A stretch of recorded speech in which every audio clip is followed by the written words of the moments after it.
Forget about the world we're living in. Fall into oblivion.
Hello, ladies and gentlemen. Welcome back to ESA. My name is Keglenek, and today I'm with the fabulous Mr. Cherish. And we have you the Contender series once again today. We have Dojo versus Dynasty. Now, to be completely honest with you, I'm not sure about you, Cherish, but I don't know a lot about either of these teams. But we have seen Dojo in the past get a lot of 2-0 victories over plenty of other teams, which is why they have come to the Contender series right now. Yeah, so they are definitely looking pretty strong. I recognize a lot of the names on the side of Dynasty. I recognize Styx and Saber as well as Trigger on right now. There's a bunch of names that have floated around the tier three scene so far. But yeah, I same with you though. I'm not familiar with Dojo, but in terms of this matchup tonight, we've got an interesting little map band setup coming out. Usually, we see a lot of Clubhouse, Cafe, and Villa picked, but this time through, Clubhouse made it through the first. Well, all three made it through the first band phase, and because of that, we get to see Oregon and Villa picked out first. Oregon and Villa too. Well, Oregon is a brand new map in the competitive ranked pool. We don't get to see a lot of it. It's definitely making its way up. And I think strategies are still trying to be found on Oregon. You're going to notice even from the top most competitive play to even now, we see a lot of different variety of strats compared to most other maps. Now, we're not going to see this forever. Very, very soon. I would say within 6 months, we're going to see a very cookie cutter setup for how people want to do Oregon. So we got to take advantage of what we see now because it won't be like this for much longer. Where it's kind of a Wild West situation. But Oregon starting off first, I really feel like Dojo side wants to take advantage of that situation, take advantage of how new that map is, and just really use that opportunity to feel out how Dynasty's going to react and play around they do. Yeah. And with that being so new, with Oregon being so new, you can really go from there and talk about how a lot of the times, like you had mentioned, even at the top level of play, it's still being figured out, and a lot of the times it's been showing up to be solidly defender sided. So it's a pretty interesting map choice. We probably will see something similar to that, but a very defender-sided setup. But the last map of the night as well, something that I don't think we hit on just yet, is theme park. Actually, cafe and clubhouse were both banned away in the second rotation of bans, which is very interesting. Clubhouse has always been a lot of teams' default map, really, the de facto map that a lot of teams play on, and they're really comfortable on it. Villa and Cafe have started jumping in there as well, so we're gonna see Villa. Sadly, I think I have casted so much Villa over recent months that I am so numb to it at this point. It was when Bank was in the pool, there was, like, so little Villa play, everyone hated playing Villa just because it was so defender-sided, and then as Bank got removed, Villa, like, spiked in play, and everyone just kept playing Villa. I feel like Villa kind of settles that same exact itch that Bank once had. I mean, the big problem with Bank was that it suffered from a huge power creep situation where it was great when Siege first came out, but as the metas, kept evolving, new gadgets were released, new all sorts of different, situations going in, it's really evolved differently and away from the original intentions of the game. And Villa kind of fits that perfectly. I know a lot of Mhm. people don't really like Villa when you cast it or observe it for so long, but it really does have kind of that almost borderline nostalgic feeling at this point, being released 2 years ago, and just being able to be, as defend. Well, no, it's actually originally was defender sided, but already morphing over to being this attacker sided situation that we had seen sometimes in Bank kind of fills that itch a little bit more. but it looks like we will be going into the new map very shortly. And I'm excited to see what Oregon can bring out because there's a lot of small little micro strategies we've seen on different teams, in the topmost play. For these teams, I'm not sure how it's going to go down, but let's say even how they choose the sites can be completely different, whether they want to go kids first or laundry first, or even sometimes in very rare situations, we have seen kitchen and meeting come out first.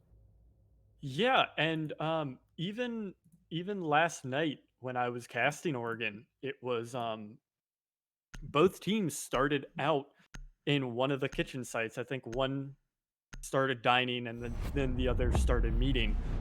Um so we definitely have seen a wide variety of starts on Oregon, and it seems so far kind of that kids is become the default pick if you want to just go to the top site somewhere on the map. A lot of teams have defaulted to that being the better site, the more preferred site. So we'll see how these two teams feel about this map, where they want to run around on it. Well, And yeah, an important thing about the map as well are the operator bands. They can really morph around and change how Oregon, especially the new version, gets played. And what's surprising here is that the first defender band is going to be Jaeger. Now, Wamai is still going to be on the board. We find out in 3 seconds if he's going to join Jaeger as well. But no, the Maestro and Jaeger, I think, are the really surprising bands here. That's going to allow Mira to still be on the board. And lately, we've been seeing a lot of Valkyrie bands as well. So both Intel really high up there, Cherish. yeah. So we do still have Echo Band, thankfully, so we don't have to deal with that. But you're right. Mira is usually banned out a lot, and it's super interesting to see the Jaeger ban just because I mean we're not used to it.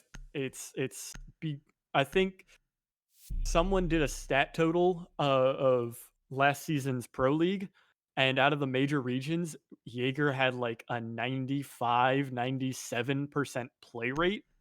I mean, it just shows how commonplace and how standard the operator is, and he's very strong.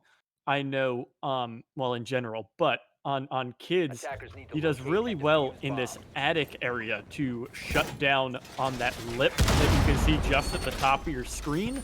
It's looking there, you can, yeah, right there. You can hide a lot of ADSs, and obviously now you have to hide a bunch of Wamai discs down there, and they're extremely hard to destroy, and they just waste a lot of time and soak a lot of utility. So it's very interesting to see how these defenses are going to play out with, you know, off the bat, you have, I mean, already 10 seconds compared left. regardless. Jaeger can clear out more than Wamai ever could, 5 seconds but to insertion. but from the beginning of the round, you have two Wamai discs compared to Attackers are moving out to locate a bomb and defuse it. six ADS charges, and you can only get up to The 5 attacker's bomb discs. diffuser So has been dropped. there's a Attackers lot of recovered the bomb projectile, or diffuser. not projectile, throwable play going to be coming out, I would assume, from Dojo after this Jaeger ban, and I'm really looking forward to that because some of these tier 3 players that I've seen have been very lethal with the frag grenades. And it looks like we are going to see a lot of projectiles coming out from Dojo's side. We do have the charges coming out from Kali, and of course, without needing to be said, we do see the frag grenades from Christo and Momo and Doofus with their projectile charges as well. It could be really important to see how the Wamai is going to affect it. I don't. Ooh, never mind, Joe. Taking down Snow right away, and that's going to be you lose your dock, and that's the only ACOG your defending team is going to have. That could be really a really detrimental loss this early on, especially with the wide angles seen inside of Kids Room. That can be really lethal at times. But we did see a bit of a roam presence in the bottom of Freezer, and that's going to be Doofus going up lobby stairs. Now, there could be a few issues going on, but it looks like Styx didn't want to commit to it and go back to site. Nope, never mind. Momo going up white stairs as well. It's really a matter of this roam clear game. And something to take note really early on is that Dynasty doesn't really have much of a roam presence whatsoever for this map. They're anchoring extremely hard, and frankly, it's not working out for them. Momo takes down Trippin right away without too much hesitation. Now, Trog does get the first kill on the board against Dojo, and that's going to be Cristo going down. But at this point, you're already on the site. You don't really need that soft reach utility. The L1185 primary that Sledge has is great, and the frags are good too.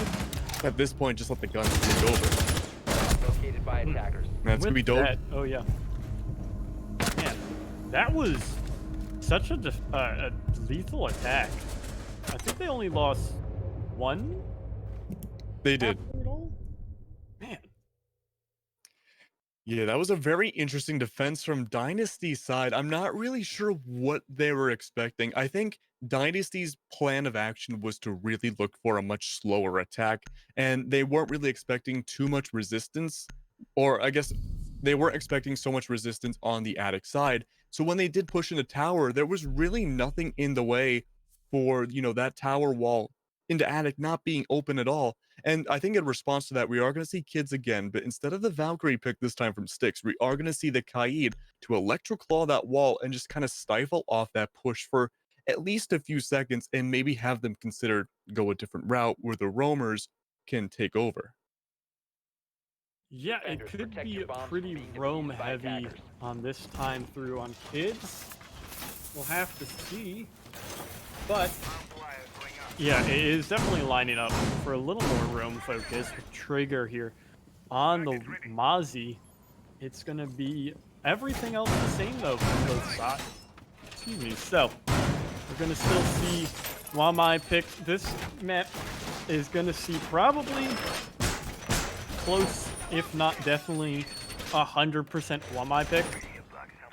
Just because you need it, especially if there's a defender or attackers bringing a lot of nades and stuff. You really just need that Wamai.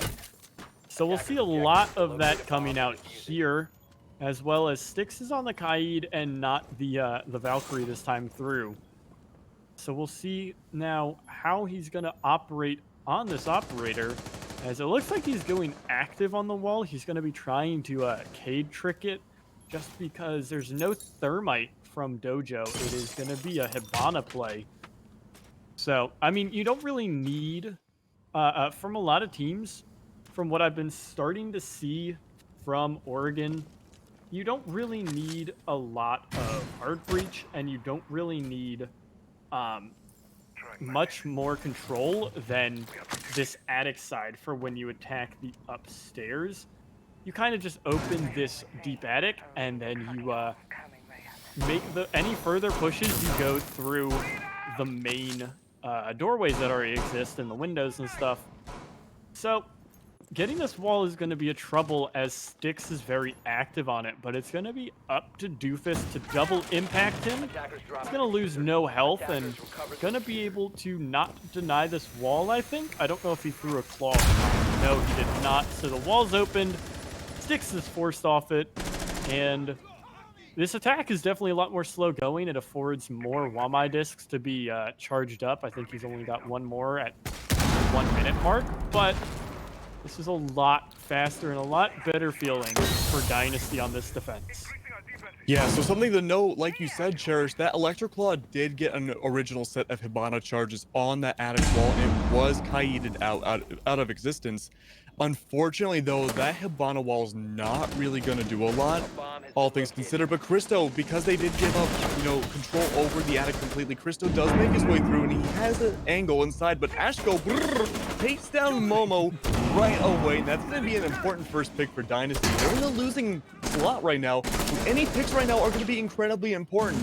Cristo in a tough position right now, but never mind, not so tough anymore, because he gets that kill on the Ash. And that's going to be a really important kill as well. Mr. Wamai is dead. His gadgets are out, but the grenade is not going to connect too much other than Dizzy. I'm sorry, Snowy. And so with that being said, it's a straight up gunfight right now. Cristo gets his double kill, and he's looking to get a third. Going to defend that defused plant, go down. Trog does take down Doofus. It's a 3v2 situation, and suddenly, what looked really good for the attackers is suddenly a 2v2 situation. Cristo with a 3-4K, and that's going to be Riptide bringing it back, taking down Styx, and that's going to be a 1-1 scoreline between the two teams. And what a nice, slow comeback this time around for the defenders. I'm Uh, ooh. Oh, 2-0. Never mind. I apologize. So that was a really good retake of the site.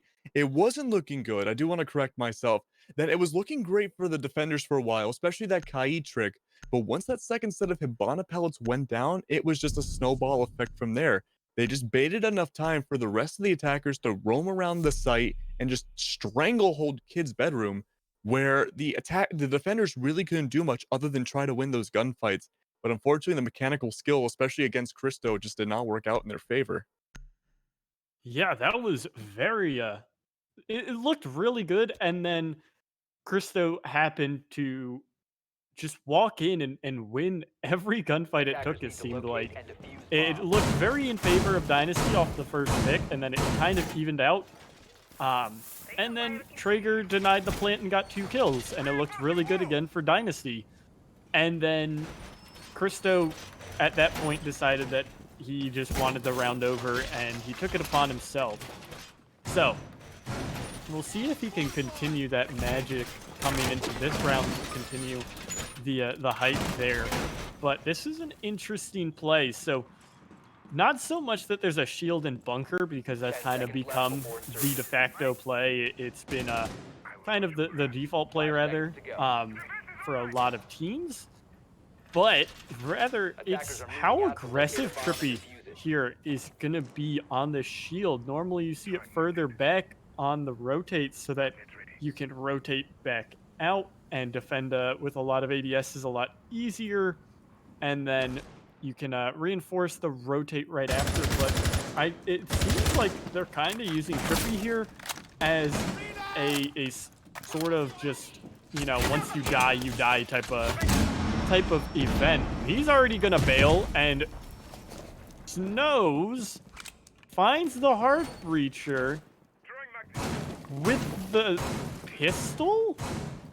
Very That is interesting. insane. Very interesting play going out there. I understand what Trippy was trying to go through, just being a walking camera for a little bit. He didn't want to take this life so quickly because he is smoking. You need those for the end of the round. But now they put themselves in a really awkward position on Dynasty side.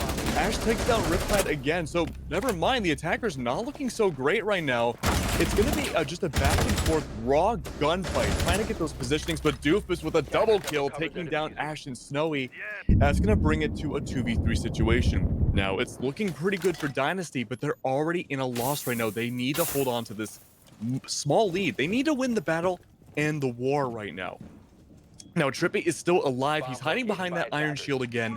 The round is halfway over, and pretty much everything except the actual bomb sites themselves are completely taken over by Dojo. The freezer is under control. Everything's under control right now, except the actual place they need to be. So now is a matter of changing their position around. Doofus tries to find that kill, and he does on the 6. Beautiful work, and that's going to be the follow-up not there. Trippy takes down Doofus, and it's a 1v2. Momo needs to not only get that diffuser down, but potentially take down 2 defenders as well to go along with it. So that's going to be a little bit of damage going on the Trog. The rotate around onto Boiler Room.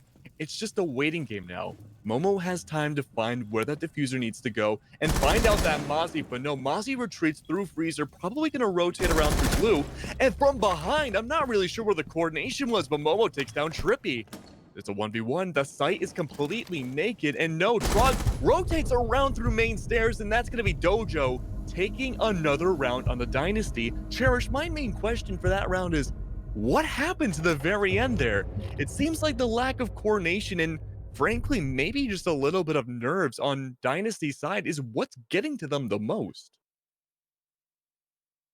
So yeah, I mean, that was really just at that point. It was Dojo taking 1v1 gunfights and just winning them out. I mean, Momo won a fight at, what was it, 1 versus 2, I think, that he really shouldn't have won. I think he got very aggressive, and interesting rotation from Traeger brought him right into the line of sight of the IQ in a very favorable position for Momo. Doofus took a very good gunfight, and well, very it was a very aggressive gunfight. He was wide peeking on a smoke with an angle Defenders protect your where bombs you from could being just see defused his by head. attackers. And it happened that Doofus took the head off the smoke and returned or lived with full health, which is really crazy. So a little bit of a change. We're seeing 6 this time on the Goyo now coming out. An operator that we've seen a little bit of a dip in play, and by a little bit I mean a lot of it. After he lost that 3rd shield, he still sees some play, especially in sites like this where you can really lock down a small area with those shields and create a lot of presence and be very annoying. But Attackers must locate and defuse a bomb. we'll see how they want to opt for this. Both shields are down. I would have to assume they're both in the bunker area, as Snows is getting pretty aggressive in Big Tower. A lot of teams are favoring attacking the Big Tower. And yeah, there are 2 shields both in bunker. One close and one close on the doorway, and one's pretty far away. Back by that rotates, so that both can waste a lot of time and utility and still put pressure down in blue. It seems though is that he's just going to rotate back, which is interesting. Yeah, I'm really glad you mentioned before about those shields going down and trying not to let the attackers take the site. And honestly, so far it's there on paper, but we haven't seen the execution of it. Right now, it looks like the attackers already took over blue, and we're not really seeing much resistance from Trippe at all, or the Goyo. Styx needs to step up, the positioning game a little bit if he wants to make sure his strategies, like keeping those Goyo shields up, work out. But he did rotate it over in the freezer, and this is really good post initial takeover positioning on his part. Now that you have to turtle the site a little bit more, you need to rely on whatever roamers you have to bring it back. But it's going to be a really, really close peek coming out from Styx. Not going to get the shot connected on the Doofus. Now it's a matter of just taking over the site for the attackers. Freezer is getting contested a little bit right now. John opening up the wall into blue, from blue into site. It's really a matter of taking those gunfights now. Yeah, a bit more pressure coming out back down blue thanks to Ash, but the first kill is going to go the way of John. The Type 89 finds another as Styx finds his first. He's quickly refragged, like I said, by John. But it's a 2-on-3. The Kali, that big rifle, is doing work as the Ash pushes up and confirms one, gets another for himself, and the round is done. Trippy falls to John for 3, Momo with 2. And this is looking all in favor of Dojo. I know I said at first that we probably would have seen something like a 4v or a very defensive-sided map, but this is making Dojo look like, or this is making Dojo. My bad. Wow, tongue twisted. Dojo is making this look like an attacker-sided map through and through. Yeah, we're all familiar with the the statistics that if you're on the disadvantageous side, typically the attacking side, you need to get 2 wins in that first half at the very least to have a really good chance to bring it back on that second half when you're on defense. Right now, statistically, Dynasty should have that advantage being on defense like we predicted earlier, but they're losing 0-4. They need to play flawlessly for the rest of this half if they want to even stand a chance on map 1. And right now, we are not seeing it. Keep in mind, this was Dojo's pick. So, they must have scrimmed out Oregon quite a bit. And like I said before, I think that this is just an opportunity to really feel out how Dynasty wants to play, figure out their weaknesses and their flaws. And if worst comes to worst, they lose map 1, and they can use that information to bring it to maps 2 and 3. With that being said, I think them going flawlessly so far has just been icing on the cake. Yeah, and it's not like, 10 seconds left. you can mention, and it's nice that you do mention that it is flawless so far in that 4-0, but it's not like, these are really close rounds. I think the closest we saw was round 3. The other 3 have been, I think, all 4 out of the 5 operators left alive. They've not been close rounds really at all. So it's been a bit of a struggle so far for Dynasty to find their footing. Hopefully they can at some point here. but right now the fragging side, or the fraggers from Dojo are just doing the work. They have 7 kills on Momo and 4 on 3 members, and the highest on Dynasty is tied between Traeger and Ash at 3. Obviously, you expect that. Well, now it's Ash at 4. My bad. He's picked up the first frag there from the pillar, and he's got another for himself. He's getting aggressive here. It seems like Dynasty is starting to find something and find their footing. As now again, Snows finds Riptide. That's the Kali going down action galore as it's 2v5. And things are looking really well for Dynasty and really rough for Dojo to keep this undefeated streak going. Yeah, this might be the momentum shift that Dynasty needs right now. But speaking of which, it looks like Snows finds another member of Dojo, and that's going to be Dynasty taking their first round. Now, keep in mind, Dynasty they won flawlessly, mind you. This is the first round. Not only have they won of this map so far, but they have gone laundry 3 times in a row now, looking for that special mixture of success and finally found the right formula. We didn't see kids come back up until now. They had lost it previously the very first 2 rounds.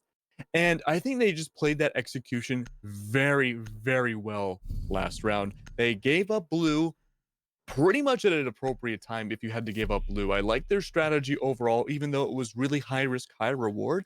It worked out for them. Everyone else on their team held those angles. Even the roamers held the appropriate angles and waited for the attackers to get caught out perfectly without much of a fuss. And that's why we saw a flawless round from them. But here's the thing, Cherish. We need to see that keep going for the next round at the very least before we switch over to the attacking side. As many bombs as they can. Yeah, so I do want to see how this second half is going to run out or go out for Dynasty, but you're going now to kids again, as they've struggled a bit on the last 2 defenses that we saw here. So we'll have to see how they want to opt into this one, see what they want to change around. Looks like they're combining a little bit from all of their defenses so far. We've got the Valkyrie and Mozzie back once again up here, as well as a Pulse this time from Snows. So really going for a lot of info between him and the other 2 operators, actually. I was going to just say the Valkyrie, but in its own way, the Mozzie can be info gathering, info denial, whatever you really want. So we'll see how he's going to play, and Snows is already going to be finding some contact here with Momo, potentially. He hears that Rufus is down below, and he's completely unaware as Traeger also falls to Christo. And that is huge. I'm not sure what Snows was doing, why he wasn't, you could hear the Zofia pre-fire as well right next to him, but this is already just a very fast attack. Huge advantage so far for the side of Dojo. Yeah, very interesting strategy we see on the defensive side so far. I have a lot to say at the end of this round, but I don't want to keep you guys bored for too long. It's 4-1, and keep in mind, Dynasty only won their last round, the only round that they've won. Now, the Wamai is guarding the Addict wall, and there's nothing. There's no Kite or Bandit, and appropriately, we're going to see that wall open up, but it looks like the attackers still want to play very cautiously. Except for Christo. He's just going to go straight for it, and Ash takes advantage of that and takes down Christo with relative ease. Now, with that being said, that's going to give permission for the rest of the attackers to take over every other site. Trippy finds Momo as well, and those are going to be the 2 largest fraggers on the team completely dead. And now you have to rely on your support team to bring this round home. Now, something to keep note is that John is Hibana opening with her pellets the master wall, and that is going to give them a little bit more options to get closer to that B plant. Keep in mind, originally on Kids Dorm, way back when, that would have been free access to the B site, but it's swapped over to Kids Room now, so it's not as easy as it used to be and not as clustered. With 1 minute left on the clock, it could really go to anybody's favor at this point. It's a 3v3, but we have nothing but ACOGs on the attacking side. That could be a huge advantage right there, but it seems like Dojo is being a little cautious on these gunfights. I apologize, John is running the holographic, but regardless, they're playing very cautiously. And to be honest, I don't blame them. They need to be able to play cautiously because that momentum could go on into the second half. with 30 seconds left on the clock. Action's starting to come out. That's going to be the Zofia going down, but the follow-up, John takes down Ash only after Ash takes down Doofus, and John follows up with a double kill. And with 1 minute, with one person left on the clock, it's going to be down to Trippy, and he still has his smoke grenades. That's going to be the perfect time to use it because now you have been gassed out with just an inch of health left. John needs to get that diffuser down, but you have a shotgun. You could get them from underneath, but instead you want to go for the SMG-11. He's looking around. He knows people are watching where White Stairs is. He's not going to be subtle at all. He's being telegraphed. And suddenly 40 seconds are left on the clock, trying to get this diffuser down. Riptide is full of health right now. Just holding that angle going to White will just be a straight up disservice to Trippe, and there's not really much they can do in this position. But no, it's going to be Trippe who finds Riptide instead, and suddenly it's not looking good for Dojo. John needs to hold on to this angle. The air jab goes down. As long as the callouts are out, he knows exactly where he's going to be, and John finds that kill, and that's going to be another round going to Dojo. 5 on the board going into that second half. Man, that was a nail biter there. Just as I think it was Riptide who was on the Nomad, if I'm remembering correctly, just to about Yes. 15, 20 seconds ago. Yeah, he got caught pulling out a flashbang actually right in the face of the smoke, not expecting him to push at that moment, and that one feels really bad for him. He definitely would have been kicking himself if they had lost that round. However, everything ended up pretty well, and now they're headed down to the basement. The Rook is being stuck, an interesting pick that we don't really see. Usually we'll see a dock if you want that MP5 with the ACOG, just because when it comes down to things, Rook's armor doesn't always it isn't always useful, just because you're expecting more often than not to get headshots or be headshot. So it's currently gonna be nothing else really that I can see that's super intriguing from either side. There's a lot of Cali play, which is very nice to see. I know a lot of teams have not been favoring the operator on most maps. I know Clubhouse sees a little bit of Cali play, particularly on a CC or in bedroom. Just sites where she can get very long and very dominant angles on. But other than that, yeah, she's not really seeing the use that she has. So Trippy's running CZ still instead of the SPSMG 9. There we go. It's Clash's pistol. It's an interesting choice. I'm not really sure why that Cali is running the secondary that they are, because you would think that the SMG would be a much more viable pick, but already we're seeing a huge presence on blue stairs. It seems it's going to get flushed off a little bit from John. Wants to give those warning shots, but pretty soon they're not going to be warnings for much longer. And that's going to be blue already being taken over. It's hard to tell, but I believe it was not reinforced. Correct me if I'm wrong, but it looks like that blue wall going onto the site wasn't reinforced. Oh no, it's bandit trick. Never mind that they can't bandit trick everything. The thermite comes down onto the right side, and that's going to give almost perfect access onto the site. That's going to put a lot of pressure on John. He can't stay at pillars any longer. There's a huge line of sight where he's at. Now, there are options on the board. The attackers want to play it slowly because Dynasty so far hasn't been playing a great game. They need to make a mark on the board and show that their attack is a lot stronger this time around. But it looks like right now, the defenders are holding really appropriate angles.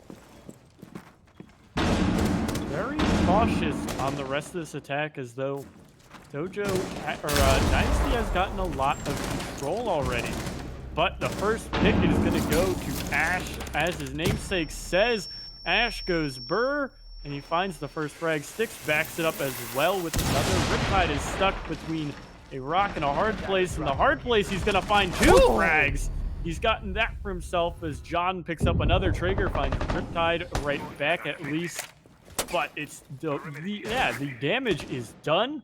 It's a 2-on-2 now with a minute left. Just as I say that, though, Momo falls and Styx with 2 big frags to pick up the first attacking round here for Dynasty on the way to bring them back into this one. I think this is going to end up being a very important round overall for Dynasty because they won their first attacking round. They've won a defensive round. They just need to double what they did in that first half.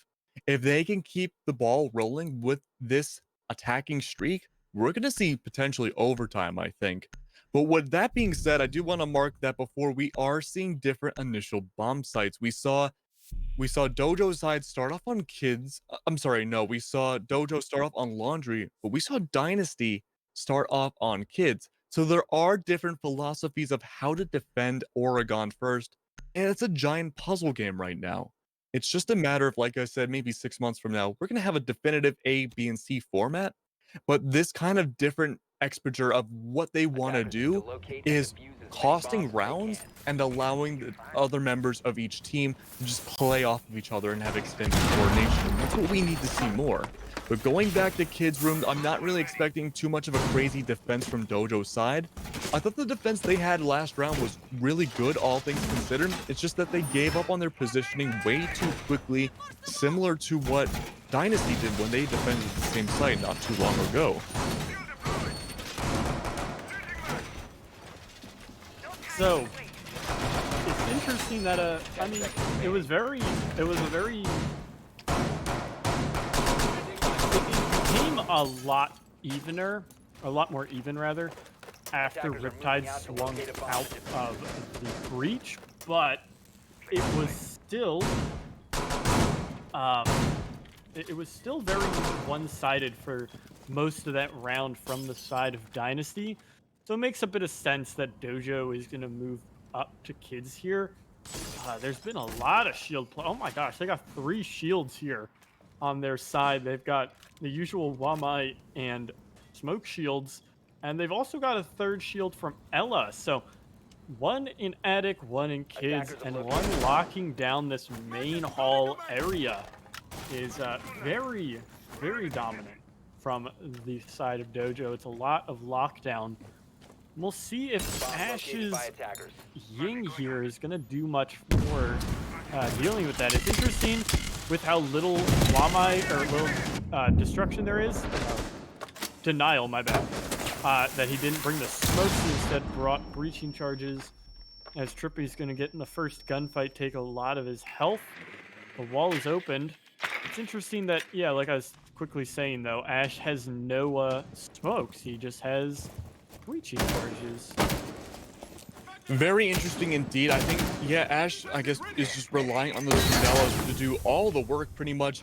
And suddenly Dojo finds themselves in a very peculiar situation because not only are they being attacked from master bedroom, they also, just like John took down Sticks, are being attacked from attic as well.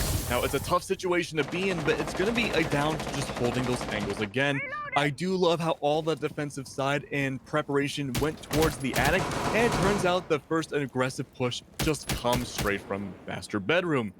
But with 1 minute left, we're not seeing really too much action coming out. It's going to be a matter of whether Riptide can do the bandit trick, and it looks like it's successful from that thermite charge, and that's going to put a little bit of pressure on both teams. Speaking of which, Trog does take down Callisto, and it's going to be a 3v3 situation. It's a matter of a clutch now, and that diffuser is nowhere near either bomb site. We do see Doofus trying to make their roam clear all the way up through bedroom, and that's going to be Snowy taking down Doofus, but that was a trade from off of Trog. Now, we do see the Kali, and I'm really curious to see how this is going to go, because Kali is an interesting choice for kids' bedroom, to say the very least, especially not even being repelled. The 12 Zoom going to be the pinnacle of failure right there for that shot. Had that not happened, I think that would have been a kill. It brings it to a 2v2, and honestly, with Kali's fight, that kind of brings it to what is now a very awkward 1v2 situation for Dynasty side.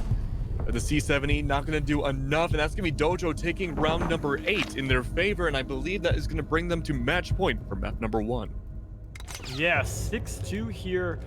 Good tracking, good swing from Riptide there as Dojo's putting themselves on top. They have to either contend now with an iffy looking laundry supply site or the meeting site or the kitchen sites. And we'll see meeting kitchen the choice instead of laundry service. No one's hit double digits yet, which is pretty interesting to see. granted, it is a very fast game. We're only at about 35 minutes in, and we're already on match point. It is 7-2 or 6-2. My apologies. No, there's no spoiler there or anything on accident. So, Hey, stop reading the um, script. We're on yeah, page my bad. 7. No, no, my bad, my bad. Uh, Attackers need but to locate yeah, and defuse as many bombs meeting as they can. and kitchen is becoming and being seen as the more preferred of Attackers have the located a sites bomb. so far between meeting kitchen and kitchen dining, just because it's a bit wider and there's a little bit more you can hold. You can expand out into that security room pretty easily and give yourself some rotates further if you open up the hatch.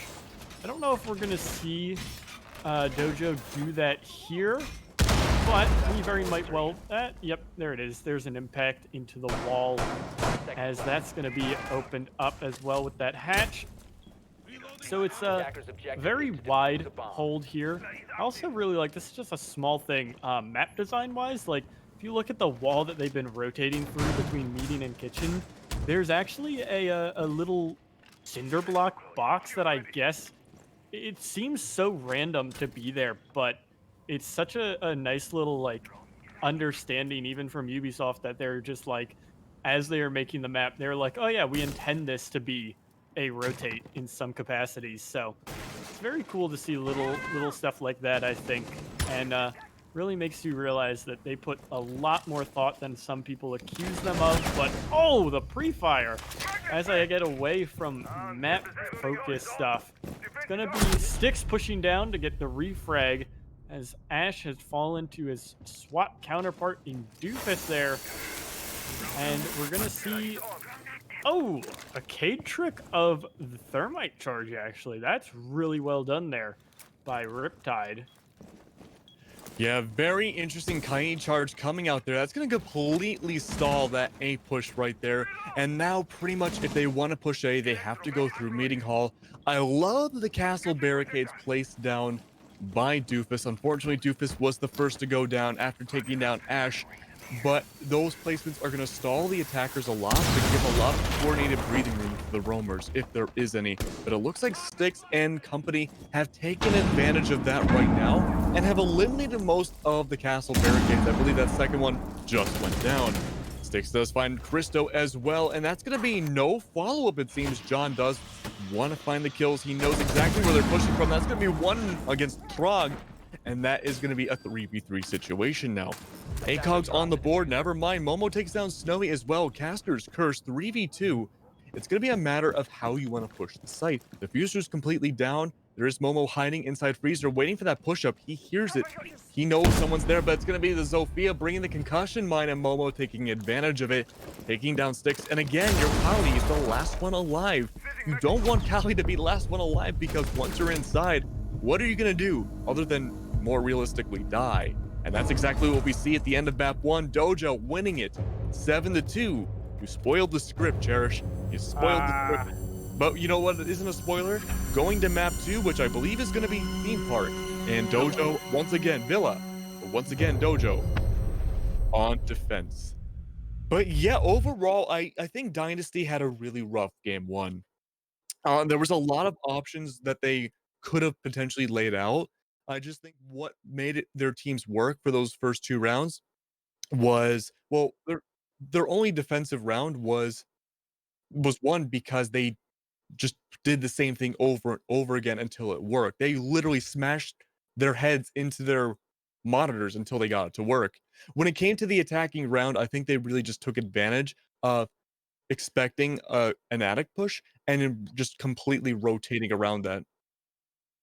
All right, but it looks like we will be going to theme park very shortly. If you guys just want to stay tight for a small break, get some popcorn, and think about maybe what Dynasty could do better going into map 2, we might see a much closer game.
Ladies and gentlemen, welcome back to ESA Contenders. My name is Keglanek, and with me today is Cherish.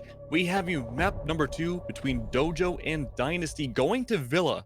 Now, map number 1 did not quite go in Dynasty's favor, only landing 2 points, one on each half of the map against Dojo. Now, both teams, keep in mind, are pretty new. I just think Dojo has much better chemistry and scrims, I suppose, than Dynasty. I think what came it down to it was just a lack of chemistry between all of Dynasty's team, Cherish.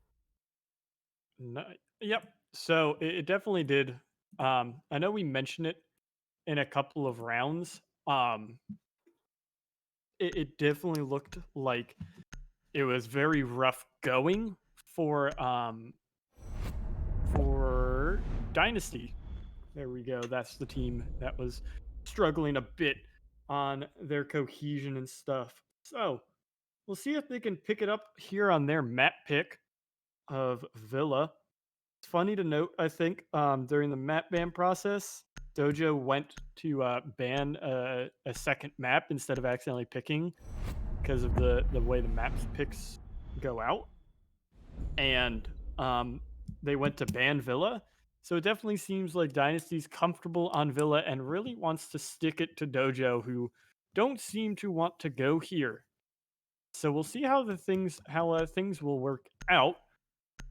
But it is Nomad and Wamai banned from the side of Dynasty. Two very interesting operators to drop out. We've seen a lot more Wamai bans than Jaegers, but still, it's Nomad and Wamai really thrive on Villa just because of the architecture inside. There's a lot of arches and benches, little areas that have been that really work for the two of them to hide their gadgets in. Yeah, and that's going to be a huge area of contention as well. Well, Mai is banned, but now you can't really take advantage of those arches when you have Jaeger. Now, it's interesting, Jaeger was banned last map, and now Wamai's banned this map. So I think both teams just really hate projectiles and just trying to deny him as much of that as possible. I do like the Nomad band though. The Nomad band's gonna be a lot better for those for the roamers and just being able to blossom around the map and just explore it while trying to trip out those attackers Attackers need to looking to maybe locate play and by defuse as themselves many and maybe bombs get as a they flank can. going on. It's not gonna work out the way they hope it does this time around. But in response to it, we do see the gridlock coming down, which does fill in Nomad's role a little bit, just not to the same level. Yeah, so it's definitely Attackers have located a bomb. been used a lot less than the Nomad, the gridlock demon. It's so much easier, obviously, to deal with gridlock. Sure, you have to 10 seconds left before shoot insertion. them, and they do make a lot of 5 noise seconds while left you do before that. insertion. But I mean, there's very distinct Attackers' objective is differences, to defuse and the bomb. obviously, you know, as I mentioned, if you're looking around the map right now, you can see the various arches, you can see all the chairs, all the desks overturned. There's so much around this map where you can hide an air jab, and you can't really hide giant metal tire spikes everywhere. So it works the same way, obviously, as a flank denial and flank coverage, but it's just so much better to have that Nomad. So we'll see how rotations will work in the post plant or Bomb after located by everything is attackers. done, when these teams are no longer, or with the Nomad no longer on the board.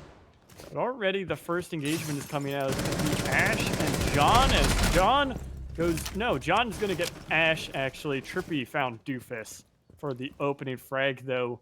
The Goyo going down, and already 1 minute in, it's a 4-on-4 as Traeger and Trippy are going to work to pick up the pieces and pick up where their fallen teammate last left off. Yeah, those two separate initial engagements we saw inside Astro and Bedroom are going to be really important for both teams. You lose an Ash, but what did you trade out for? You lost Goyo and you lost your Valkyrie. And while their weapons may not be the best in the world, actually, I stand corrected. The MPX is okay, but the Goyo loss of his weaponry That's going to be a huge blunder. You lose Ash, but all things considered, I would consider Thermite, Sophia, all the others be much more important. Now, it's going to be a huge contention inside 90 right now. It's pretty much taken over completely by Dynasty. It's a matter of how Momo wants to attack on red stairs, because Momo has an opportunity to get not one, not two, but potentially a triple or maybe even a 4K.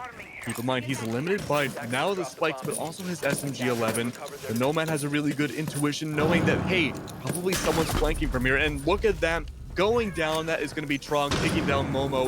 And there goes pretty much the huge best flank defense against Dynasty. Cristo does find Trip A as well. I believe, actually, yeah, does find Trip A as well. And it's going to be a bad situation for Dojo right off the bat. Your Maestro is barely alive. And while you do have your Jaeger, I think he's on A site right now. Now, with that being said, yep, he's on A site, hiding bar by himself. Cristo does find a connection on 2 sticks, and that might be enough to help turn the tides just a little bit. That's be the Jaeger holding onto the site, and Riptide takes down Snowy, and able to find the Maestro as well. It's turning into a very heated 1v1 situation.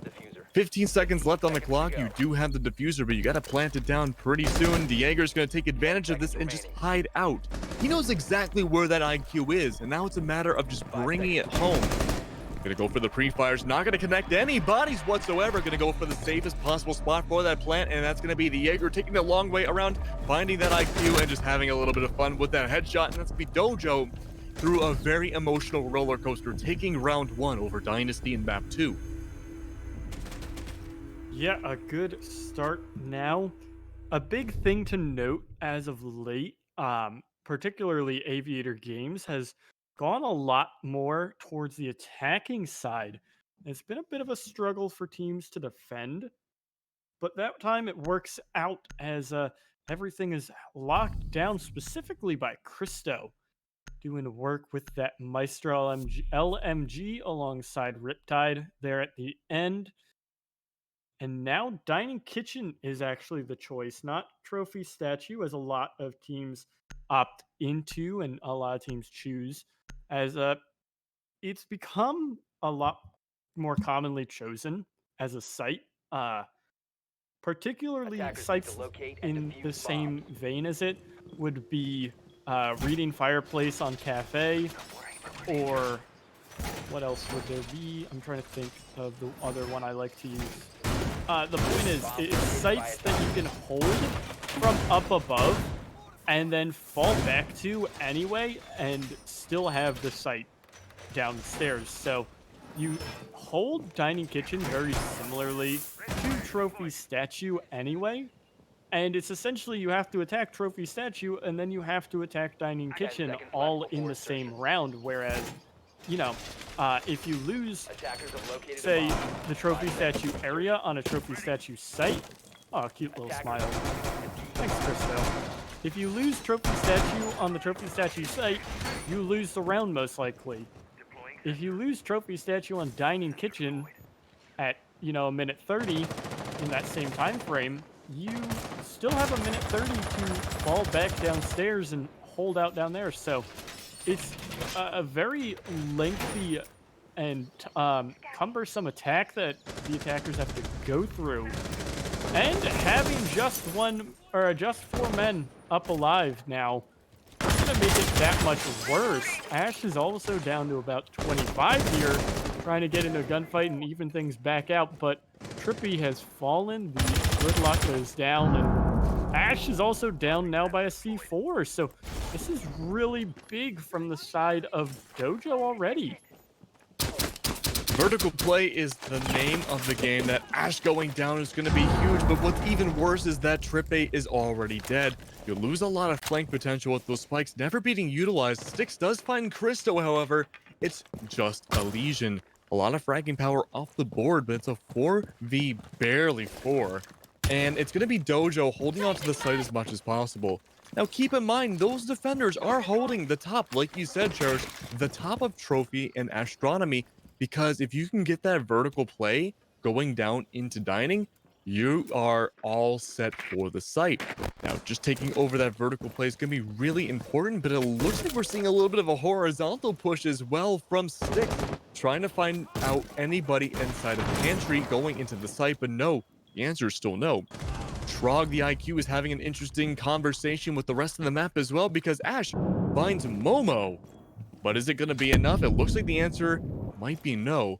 The defenders are having a tough time right now, just holding on to the site. We do have the Jaeger still upstairs on Astro, but it's going to be John who finds Trog, but Styx comes in with the refrag on the John going forward. It's going to be down to that Jaeger and whether or not he can retake the site. I'm not sure where Doofus is right now, but Riptide finds Ash, and that's going to be one kill on the board for him. And that's going to be the double kill. Unfortunately, not going to be their Dynasty, securing a their first round. Bring it to a 1v1, and this is looking already a lot better than we saw in map 1, Cherish. Yeah, they definitely seem to have warmed up. They're definitely a lot more comfortable here on Villa than they were back on Oregon. Obviously, I don't think I really was expecting them to run 4 defenses in a row yet again, as they did on the attacking side on Oregon, but still, anything can happen. Doofus and I believe that was Momo are struggling a little bit. They were both on 0-2, but it is only 2 rounds in. We'll see a swap from the Maestro to the Valkyrie, a bit more info this time around for Dojo, as they didn't really have much insight to call out where those 2 defenders or the 2 attackers were. Even though Attackers bomb need to didn't go locate down and either, defuse it the was bomb. kind of almost a retake scenario off there for Dojo, looking like they were the attacking side trying to work their way in against Snows and Sticks. But regardless here, we'll be seeing Dining Kitchen yet again. No pulse. John swapped it with Valkyrie, like I had mentioned. And yeah, everything else stays the same from both sides. So I think the only Located by interesting thing I'd attackers. say is that Traeger really prefers the 10 seconds Commando to insertion. compared to the G8.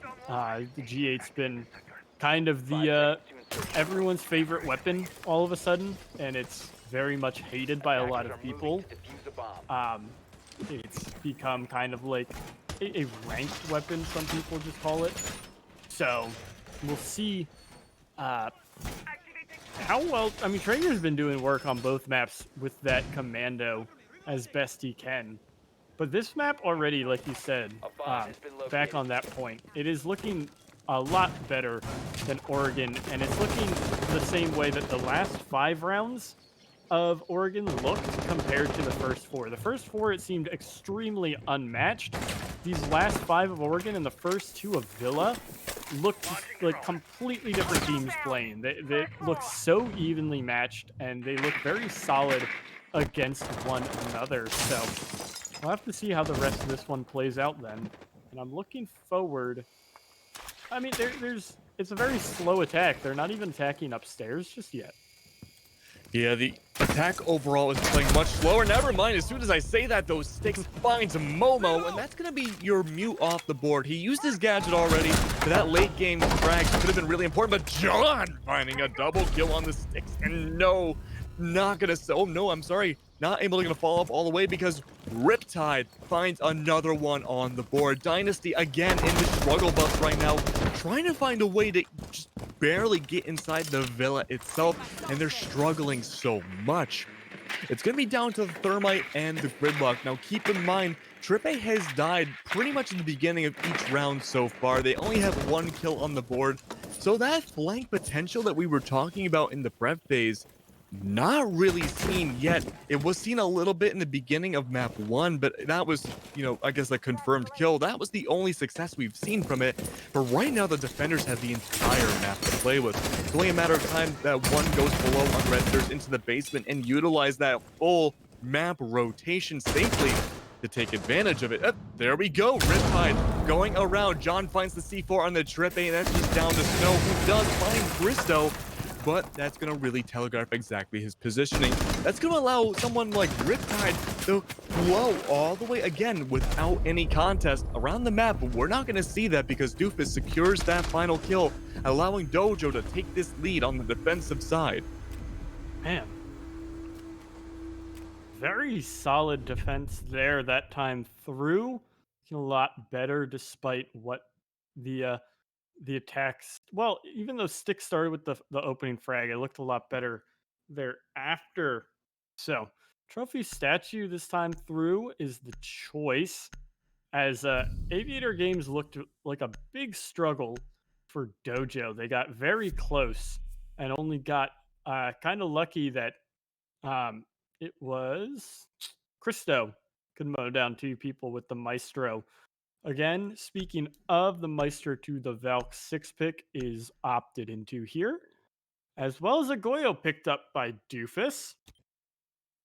So we'll see now how the rest of this defense is going to work Defenders, itself protect your bombs out. from being defused by attackers. We'll see to how this defense is going to be opted into by Dojo. It looks like they're going to set up the pretty standard defense, working out over here in Aviator Games a bit.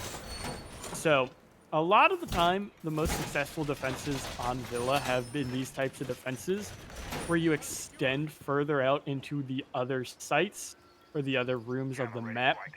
Aviator Games likes to extend the trophy statue, vice versa for trophy statue, extending into Aviator Games. Dining Kitchen rather likes to extend upstairs to trophy statue. And we just don't really talk about Living Library. No one likes to play Living Library, so I would have to assume that it does though extend up into Aviator Games ish. So, Villa's just a very big map, and that's why a lot of these defenses like to spread out a good bit, because they end up just wasting so much time clearing out the farther points, and then you get to the closer to the site with a lot less time and utility to burn through stuff. So, we'll see where the Ash and everyone downstairs are going to be really working.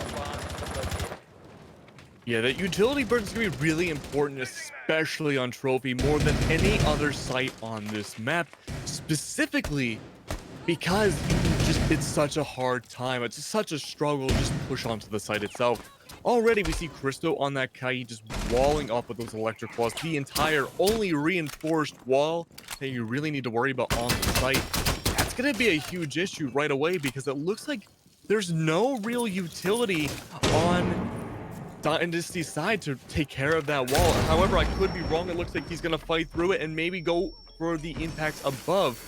But those electric claws going to Kai trick through it and not going to be very successful. Doofus finding Trog on the board. That's going to be your IQ down. A lot of that gadget utility, like she was trying to get those electric claws from underneath, completely gone. Now, with that being said, that's going to leave, you pretty much have to say goodbye to your chances of opening up that reinforced wall. And if I was Dynasty, I would start finding a new way to rotate around, because you are very telegraphed where you were at. And not only that, it's going to be a failed C4 coming out from Christo, but Trippe takes down Doofus as well. And that's going to be your Goyo again, the first one to go down, but Romo claps back with a double kill on that SMG-11, taking down Snowy and Sticks to go with it. You lose your hard reach to go along with that, and you're down to your flank watch and your main gunner. Now, having your main gunner last alive is not a bad situation to be in, but when you have double the man count against you, Trippe taking out Christo, not so much double anymore, but when it was, that's not a pretty look to be on if you're Dynasty. 30 seconds remain in that 3v2. Trippe is free-firing a bunch of angles and struggling to find any purchase. Same for Ash, as the two of them are trying to get into the site. 15 seconds now, focusing out the desk, and the first frag is going to come in from Trippe. He's on to 3 now. It is Riptide and Momo against the two attackers. Just the one now, as Ash is all alone. He's not going to find Momo. She's in the back. There it is. Nice headshot, but it is for naught. The round is over. Dojo wins yet another. It's interesting to see that this is the first round out of the 4 here on Villa that has gone the way of the team who gets the opening pick. On Oregon, all but 2 rounds went the way of the team who got the opener. But these teams have been doing really well so far this map. to fight back from a from these deficits here. Yeah, these closing situations that we see between the two teams at the very end have been close, I would say, just about every single round, minus round number 3 on Dining, where it was a pretty good landslide for Dojo's favor. But all things considered, we are seeing a much closer map than we saw on map 1. It's just a matter of how the attacking team, moreover, how Dynasty is making these initial pushes, because the Attackers need to execution for locate those and initial defuse the three attacks bombs are if they can. very nice and very solid.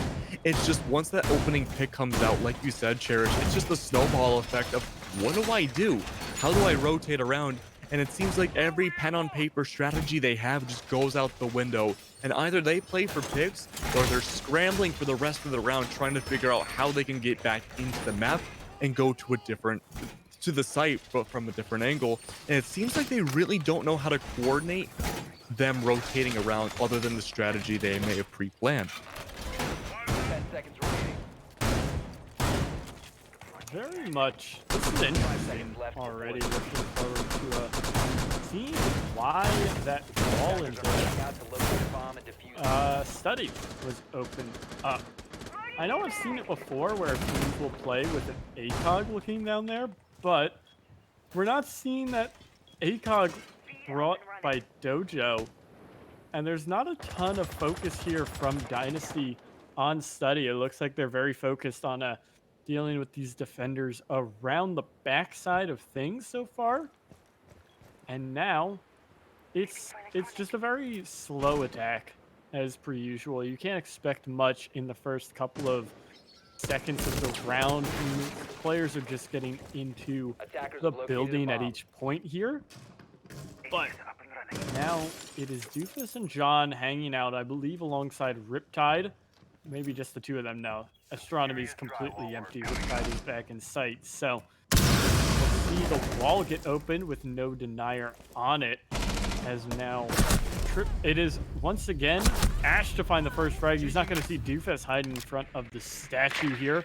At least he's refragged. He's only been going 1 for 1 this time through, not getting the big frag totals that he was getting on Oregon, at least 2 for 1 there. But now this is looking really good for Dojo just because they have a lot of time wasted and not as much map control just yet for the side of Dynasty. John, unfortunately, being the first one to go down, their gadget's already placed down, so it's not the worst loss in the world. Ash going down as well is going to be a huge loss for the attacking team, but it looks like accurately predicted how Dynasty wanted to attack this map. They understand that Dynasty doesn't really go for any crazy strategies on their attack on Villa, and I feel like Dojo's taking advantage of that. We're hitting a bit of a stalemate right now. No shots really being fired. Everyone on the defensive side wants to reposition themselves for the oncoming onslaught for the last minute in the round. Now, with that being said, Snowy's going to be holding the 90 angle. He knows Momo is very close by, but he doesn't want to give up his positioning. But suddenly, Sticks from Study Balcony takes down Christo, but Doofus is there for the clap back and going to help secure that man count to be even once again. Now, it looks like a lot of connection coming down from the backside of Aviator, but unfortunately, that connecting area is not going to be too fruitful. Trog surviving, but that's going to be Trippe finding that final kill with through, I believe, a drone hole, and that is going to be a huge pick coming out on Dojo's... No, I'm sorry, Dynasty side. Now, it's a matter of securing the round right now because they do have the man advantage. Doofus does take down Krog, however, and that's going to be another collab back from Momo, turning into a triple kill, I believe. And now it's a 1v2, 1v1. Trippe looking for that final kill. They're panicking right now, looking to see what they can pre-fire. Knows exactly where Momo is, but Momo with the shotgun up close is unrivaled. 4K coming out from Momo on Dojo, going to be the savior of Aviator for Dojo's side. And that is going to be a gigantic lead for them in this map. Yeah, 4-1 now. They're looking very dominant on this defense after so far both Aviator game site defenses have looked a little sketchy, but it doesn't matter in the end because they won them both out.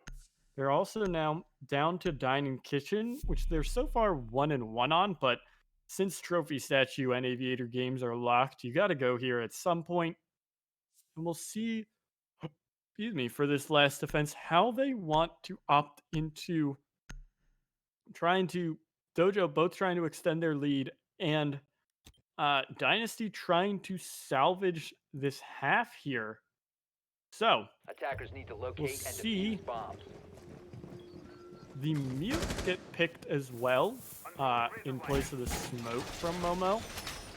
It's very much in favor of this smoke or this mute Mozzie rather combo that we don't really see much of anymore. Mozzie lost his super shorty that Castle gained, and yeah, it's not really you don't really see Mozzie and mute combos anymore. You don't see that very big stall combo as much.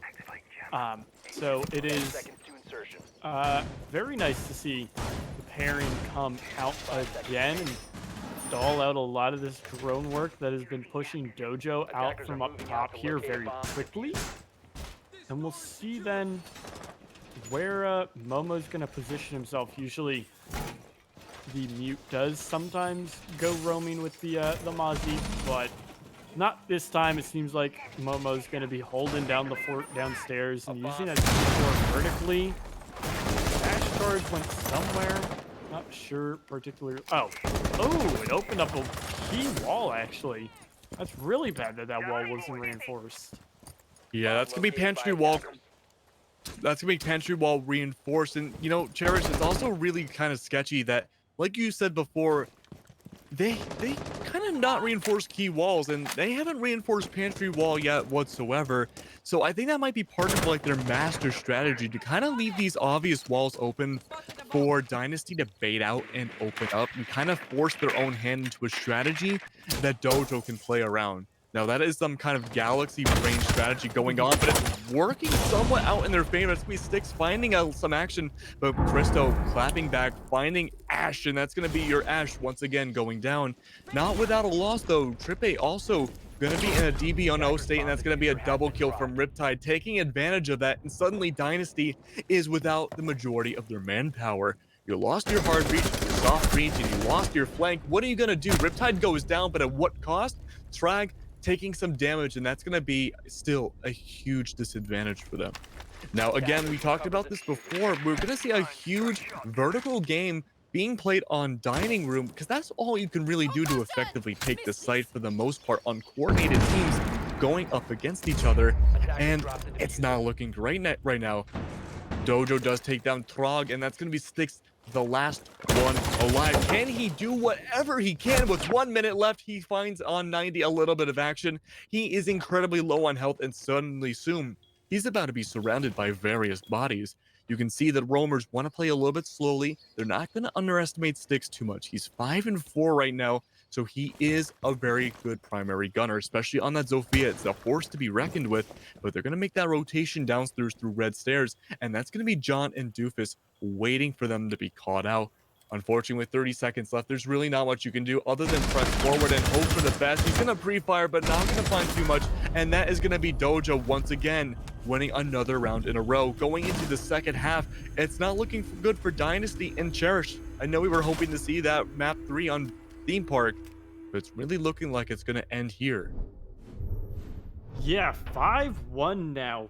It's been very solid from Dojo, and it's very interesting that, I mean, I mentioned earlier, they looked like they didn't want to play Villa, wanting to ban it out, but definitely seems like that might have been a misstep so far by Dynasty. They don't look the same they don't have the same comfort that Dojo has had so far. So we'll see with the Aviator Games defense this time. Starting again, it's kind of been split. It's very interesting to watch Villa come through, at least from what I've casted in Tier 3. Teams, it's usually like the teams that all start on Dining Kitchen face each other, and then the Defenders, teams protect your that bombs start from on being used by Aviator attackers. Games face each other, it feels like. But it's two very distinct schools of thought. It's either you go Dining Kitchen Trophy Statue and then Aviator Games, or the usual setup of Aviator Games Trophy and then Kitchen. Just because Kitchen has become very solid in the stall meta, as I mentioned earlier, stalling upstairs and then having only that much time to attack down below on the actual site. So we'll see how Dojo will now opt into this attack, because Dynasty's attacks here weren't bad they weren't bad at all. They just happened to lose out that final gunfight every time. Well, I think a major flaw coming out from Dynasty's team is, like we said before, Dojo and Dynasty are brand new teams. It just feels like there's an overall lack of chemistry on Dynasty's side. That's not to say any of them are bad players whatsoever. That's actually the opposite of what I'm trying to say. It's that you can have the best players in the world, but they're just not meshing together just yet. Speaking of which, though, Riptide does go down first, so that's a really good opening start, but it looks like they're getting a little too aggressive on these peaks. Dojo, I believe one of them did go for the run. I believe that was Ash, who did try to sacrifice themselves a little bit, but they gained valuable intel in the process. Now they know it's mostly a bedroom push in astronomy, and suddenly Ash is in a really peculiar situation. They're going to wait for the peak coming out from the Zofia pick, but suddenly they're surrounded by all sorts of different people, the DBNO to be expected, and a 1v4 situation like that is not what you want to be in, no matter how good of a player you are. Doofus finds Ash, goes burr. Now, suddenly, Dynasty, again, they're on the defense. You'd think they would have a lot more success this time around because their attack was a little poor, but unfortunately, it just seems like it's not a siding issue. It's going to be not that. Working with half the round and just about half their manpower and their gun power here, Dynasty has good timing so far, but it's still a little bit of a struggle just because there's so much control taken by Dojo, and Dynasty doesn't have all that much for themselves. Trippy's gonna have to really hold down the Alamo here, and he's swinging out wide, not gonna find the peak. Nice gunfire spray between him and Cristo, who he takes down right after Doofus. The back wall is getting opened up at the least by Jon Snow, trying to deny it. He's not going to. It's just Jon and Momo here attacking on their own. The Maestro holding down firmly. He's going to come to gunfire here with the Ash and lose it out to the R4C. Momo gets the better of him as now Hibana has moved her way into Vault, but she's going to lose her life to Snows and the MP7. Just Momo on a sliver of HP and 30 seconds to go. This is looking very rough for him. He doesn't know where Traeger is. He seems to have an inkling, but he doesn't know just yet. He's going to bait out the Mozzie and actually not kill him. Swinging right back is Traeger on a sliver of health, just single digits, and getting the frag. At least starting to bring this back for Dynasty, or at least trying to. Unfortunately, we've seen this same story before in the last map where Dynasty can bring it back on the defense in the second half. But on the first round in the second half, excuse me. But unfortunately, from there, it seems like Dojo, just like map 1 before, is really good at synchronizing around how they want to play after that first round and just take full advantage of it. I do think there were a lot of mistakes on Dojo's side. I think they aggressively peaked way too much and sacrificed too many bodies on the aviator door for Cristo just to mow them down. It was only Momo, 3 players in, that was able to find Cristo's head and take them down. And even then, the amount of health Momo had left on that Ash was abysmal. And that led to, I think, the huge dynamic change of that round. Going in Dynasty's favor, but going in the trophy and statuary, we're not going to see that same dynamic again where Cristo can just hold down the Alda as well as he can on that angle. This time around, he's going to opt for... Why do I not see his name? Oh, he's going to opt for the Sledge. I'm sorry, he was on the attacking side. The Maestro last time around, I believe it was Trippe, had that Maestro, and unfortunately, they're going to go for the Pulse this time, which is a much more mobile pick. Now, the C4 potential is really good that we could see. It's just a matter of using that cardiac sensor as intel all around bedroom, or at the very least, seeing where that initial push is going to be, and have the Valkyrie or someone else with C4s take advantage of that.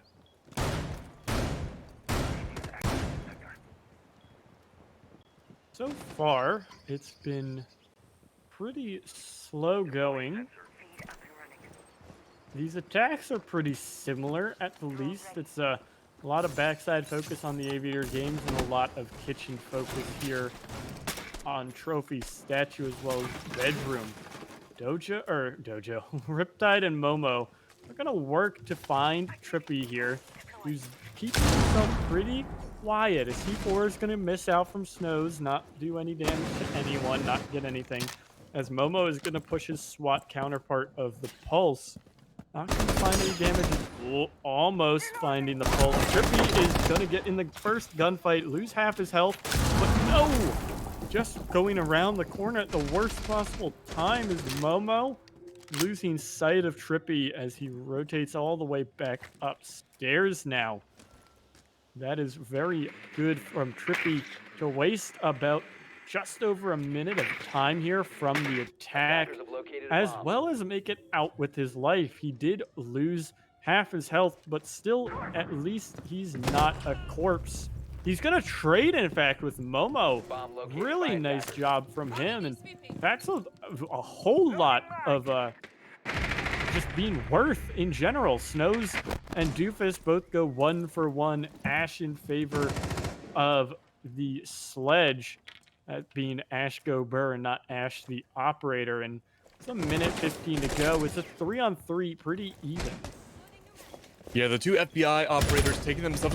Wow! Fantastic shot from Doofus. The two FBI operators taking themselves down. That's actually pretty funny, but all things considered, Dojo won that spectacularly. And I didn't even see Doofus's kill on the other side inside Trophy. I didn't see that any part of the model at all.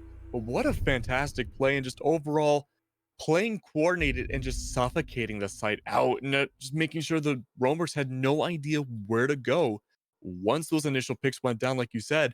Funny enough, the initial pick kind of went to both teams, and we've been saying that the initial pick has gone, you know, the winner usually for the round, but this time around it could have been anybody's game, but Dojo still came down on top.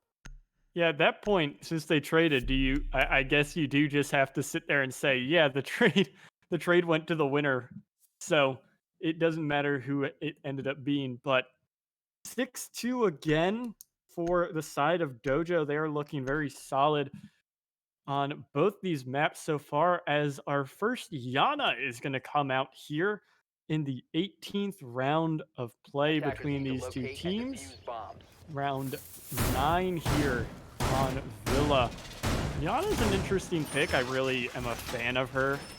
The playstyle that she's been picked into is very interesting, just because it works a bit better than a drone. But you know, you drone someone in with your hologram, and then you run in. You have someone run in following the hologram to, like, quote unquote refrag the hologram, and then you follow the person 10 seconds left before insertion. there. I don't know how to put that, because I'm not about to, like, make some big chain of all that. But it's a very interesting playstyle that people have adopted with the Yana. As Snows is going to jump out and throw a cam up onto the chimney stack here. I wonder if it'll get spotted out at any point. But I think Dojos have found it. Yeah, it just got shot out at that point by Doofus. So that camera up there is now gone. It was a nice spot from Snows to get a lot more info, but in the end, it is for naught, as Ash is going to be finding Riptide. Almost. They're going to get in a small gunfight, but nothing too major just yet. There she goes. Yana's clone running on through everything without a care in the world. Gonna fake taking a gunfight with Snows. There she goes. Poofed away into nothing. Found a lot of information for herself, and it's a very nice job there by Christo.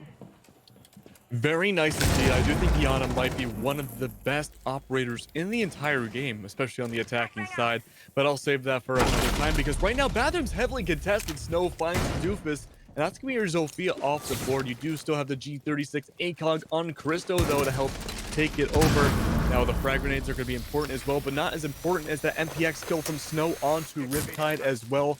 Dojo struggling a lot right now in this bathroom push. They're having a hard time really taking control of the site and putting that pressure on. Now, it's going to be Crystal looking around for Master Bedroom to find any potential picks to help alleviate the bathroom push, but instead he finds a bullet to his head from Trippe, and it's going to be a matter of Momo rotating around on Astro Stairs to find any kind of refrag. The smoke grenade goes down on the John, and that's going to be Dynasty winning on third round for them. This does not go the same way as we saw map number 1, which ended in the 7-2 scoreline in Dojo's favor. This time around, it's going to be a little bit more hopeful. Yeah, there is some hope for sure here for the current defenders, but nice shots all around as we're gonna see Aviator Games coming back out once more here for Dynasty to try and pick up the site that they had some success on before. Trippy's hit double digits as Riptide and Doofus have as well. 10 for all three of those names. All three players are doing pretty well for fragging tonight. As we're going to see a Cade for a Bandit, pretty interesting, but it makes sense with some of these strats. The Bandit affords more wall coverage Attackers need to and locate and general defuse as many bombs as they can. controls. So it's or rather not wall coverage, but flexibility in the walls, just because you can set up to cover all of the walls that you would need on study if you open up part of one of them, and then you can also still get to the vault. But we'll see what Styx wants to do with this. Probably going to set up over in Trophy Statue and help deny some of those walls there, or maybe he's just going to keep his batteries in his 10 seconds pocket. remaining. I would have to assume, since they're all in there, he's going to go active on tricking, 5 seconds left. which is bandit tricking has been something that's kind of fallen out of favor with a lot of teams and a lot of players, just because it's so readily contested nowadays. And as I think teams have learned how to better beat out tricking, just because it's always been a thing to go below and destroy under the bandit, but they slowly learn more of how to do it. It became more commonly used, and just various little gameplay styles and changes have come about to stop bandit tricking. Yeah, bandit tricking is not where it used to be, unfortunately. But speaking of which, it might come into play here because we're seeing a huge study push on Dojo's side, and that's going to be the hatch already open. No players underneath trying to contest an art gallery, maybe from a C4 above. We see mostly a horizontal defense from Dynasty side, and honestly, I'm not sure how I feel about that. That seems like a kind of a misplay right there. A little too early in the round for me to really fully confirm that. But with that being said, it's mostly just a holding bedrooms and just seeing what kind of defense is there. But Dojo read that out really well, and they went for the least defended side part of the map. Doofus finds Ash already, and that's going to be the Jaeger going down. Again, nothing contested at 90 either. I honestly don't know what Dynasty's really trying to do. Now, with that being said, we do see Riptide going around looking to see where this possible C4 player is, but they're not going to be found because they don't exist, as well as taking down the bandit charges, allowing Hibana to open up the walls, getting a great line of sight onto the site. Momo does clap back, however, and take down Snowy as well. It's going to be your Valkyrie off the board. It's going to be down to Trippe again on that Alda, who before got almost a triple kill holding on to study site. Aviator, but this time not having as much luck. Cristo and Momo both take bodies off the board, and that's going to be Styx, last one alive, playing the full retake game, and that's going to be not even a single shot going down, a flawless win, going 2-0 in Dojo's favor. Dynasty, unfortunately, going to have to go home from the contenders for now, or at least tonight, because this has not been their night at all. Yeah, 7-2, 7-3, looking very dominant and well played by Dojo there. Really handling this one without much of a sweat. It was a little back and forth for the first couple of rounds. here for the two teams, but something funny I think to note, or something interesting to note rather, is every single round was a different team getting the opening pick, at least on Villa. Um, no one got two straight opening picks. So that's always interesting to see, I think. But yeah, 7-2, 7-3. As I think, I don't know if we're going to get an interview. I'm not sure. We're figuring it out. So yeah, coming up after this one, though, we've got Versity and Immense, which are very. Immense is not spelled the way you would think immense. No, that's tomorrow's map. My bad. That got screwed all up. It is Scams Flop and All for One. That was what was confusing to me. So we'll see where these teams are going to end up in the coming match. I know All for One is familiar. They came from, I don't remember if they were rival or contender last season, but they were around. Most of the players on Scams Flop were around as well. So we're gonna be pulling Momo in a few moments, but before we do, we're gonna go to a quick break here, and we'll get the interview and then the next series coming up. So stay tuned for that.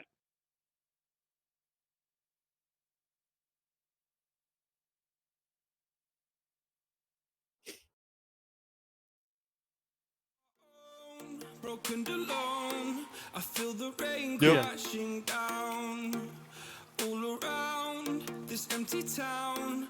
I'm searching for the lost and found, but you don't care, you're unaware. Keep moving like the scars aren't even there. It's in the air like a blazing flare. Just stare 'cause the flames will burn us. Do we have pre-planned questions? No. I have nothing. I don't have anything either. I didn't know we were doing interviews.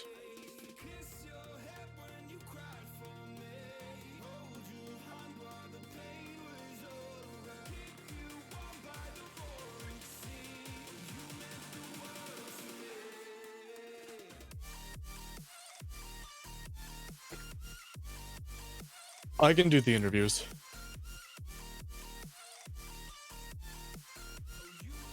Alright.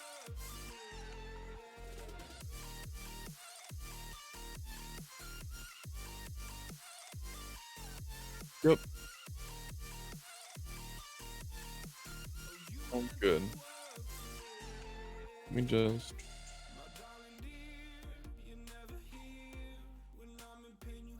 I'll think of 3 questions.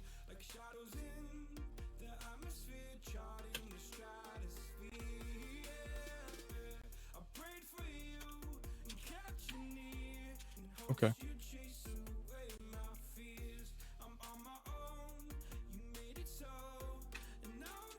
Which team wanted to ban Villa? Was it Dynasty? Dojo did. Dojo, okay.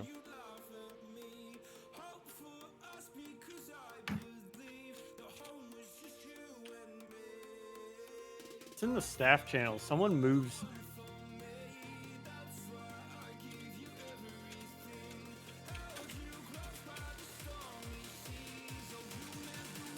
So did Dojo want to ban Villa and then Dynasty picked it in response? Yeah, so Okay. Dojo went to ban it like it was a best of one, so you ban like 6 maps. Gotcha. But since it's ban pick pick.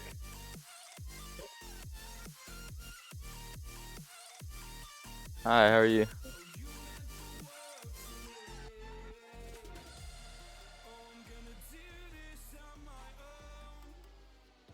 Okay.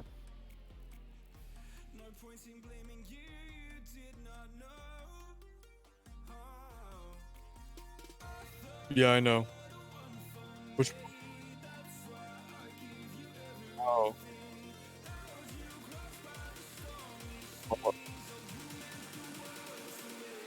Hello. Hello.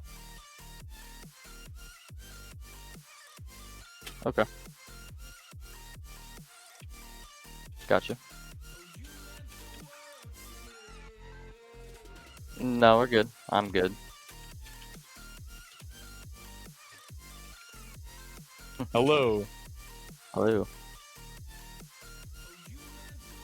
Alright. My name's Momo. I play Rainbow Six Siege. Play for Dojo Esports. Am I good? Or do you need me to keep talking? Okay. Oh. Oh boy.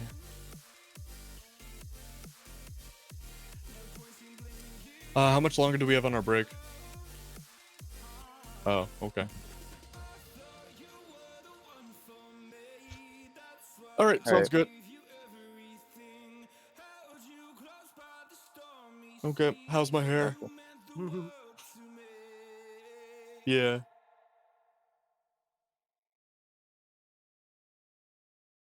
Welcome back, ESA. We have our winners here for an interview right now. We have Momo, who you might remember primarily on the smoke and mute for a lot of defending sides when they won 2-0 over Dynasty. Momo, I got a few questions for you, man.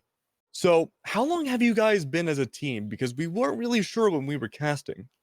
Well, so far as a team, we've been together, all 5 of us, for 2 weeks now. I got picked up about a week or two ago, and before that, it was just John, Doof, Christo, and Riptide. I mean, only getting picked up a week ago, you have made a huge statement on Dojo and more importantly over Dynasty in this 2-0 situation. Did you guys end up scrimming a lot of Oregon? Yeah, as of right now, Oregon's our most scrim map, followed closely by Clubhouse, but we felt really comfortable on Oregon overall. Yeah, we saw a huge discrepancy between the two teams and how coordinated you guys were on not only your attacks, which you went 4-0 on, I believe, or no, 5-0, and your defense as well, Holt bringing it back quite a bit. But when it came to Villa, you guys really wanted to go, originally ending up wanting to ban Villa, and Dynasty kind of took advantage of you guys and picked it in response to it, but you guys still ended up crushing the map.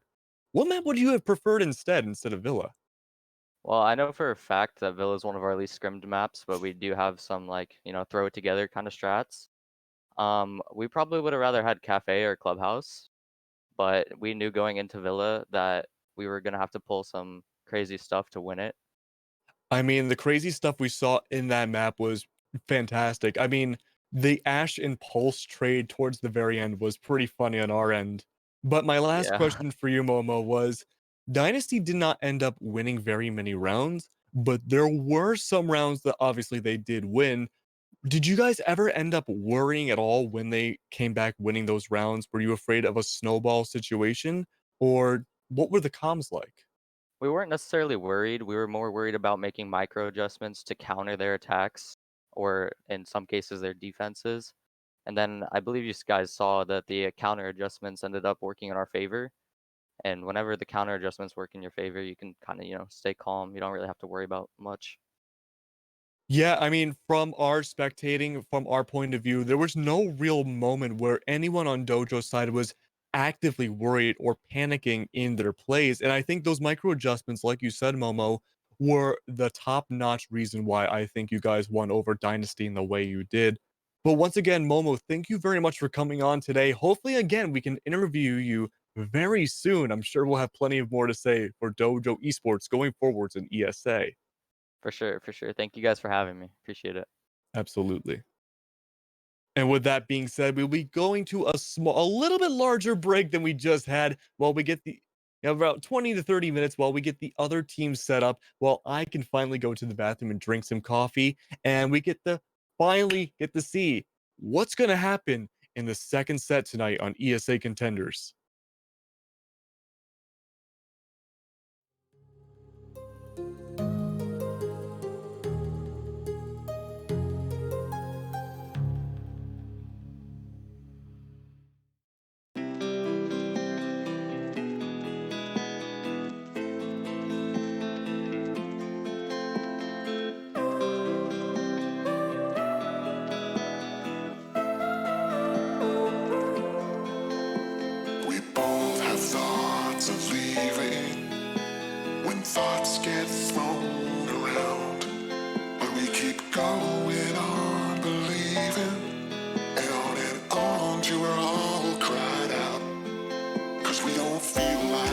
throwing it all away.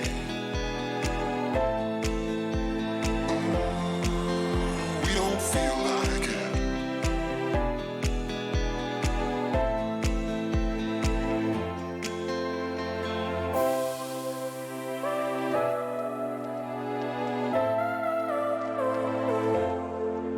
But this time it's not about escaping. We don't